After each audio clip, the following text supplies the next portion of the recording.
பழனியில் பள்ளிக்கு சென்ற சிறுவனை கடத்தி செல்ல முயன்றதாக வட மாநிலத்தைச் சேர்ந்த நபரை பிடித்த பொதுமக்கள் தர்ம அடி கொடுத்துள்ளனர். இதுகுறித்த கூடுதல் தகவலை செய்தியாளர் அழகேஷ்குமார் வழங்கிட கேட்கலாம். அழகேஷ்குமார், வணக்கம். மேலும் விவரங்களை சொல்லுங்க. திண்டுக்கல் மாவட்டம் பழனி அடிவாரம் மயிலாடும்பாறை வள்ளி நகரை சேர்ந்த தனியார் பள்ளியில் படிக்கும் 9ஆம் வகுப்பு மாணவன் வீட்டிலிருந்து பள்ளி செல்வதற்காக நின்று கொண்டிருந்த போது அங்கு அந்த வடமாநிலத்தை சேர்ந்த ஒருவர் சிறுவனை கையை பிடித்து தரதரவனை இழுத்து கடத்தி செல்ல முயன்றுள்ளார். இதில் அதிர்ச்சி அடைந்த சிறுவன் அழுது கொண்டே கூச்சலிட்ட சிறுவனின் முகத்தில் எச்சிலையும் துப்பியுள்ளார் அந்த வடமாநிலத்தார்.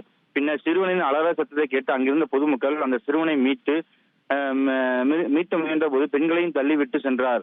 பொதுமக்கள் கூட்டம் கூடி வடமாநிலத்தோரை தாக்கி கட்டி வைத்து அடித்தனர். பின்னர் காவல் நிலையத்துக்கு தகவல் அளிக்கப்பட்டு சம்பவ இடத்திற்கு வந்த காவல்துறையினர் விசாரணை செய்ததில் அவர் வடமாநிலத்தை சேர்ந்தவர் என்பதும் கனு சர்க்கார் வயது 33 என்பதும் தெரிய வந்தது. மேலும் அடிவாரம் போலீசார் முதல்கட்ட விசாரணையில் இவர் மனநலம் பாதித்தவர் என்பதும் மதுபோதையில் இந்த செயலை செய்தது என்பதும் தெரிய வந்துள்ளது. இதனால் அப்பகுதியில் வெறும் பரபரப்பு ஏற்பட்டுள்ளது. தகவல்களுக்கு நன்றி அழகேஷ்குமார். ட்ரெண்ட ஃப்ரெண்ட் ஆக்கிக்கோங்க. தந்தி டிவியின் சப்ஸ்கிரைபர்ஸ் அண்ட் ஃபாலோவர்ஸ் குடும்பத்துல நீங்களும் இணையுங்க.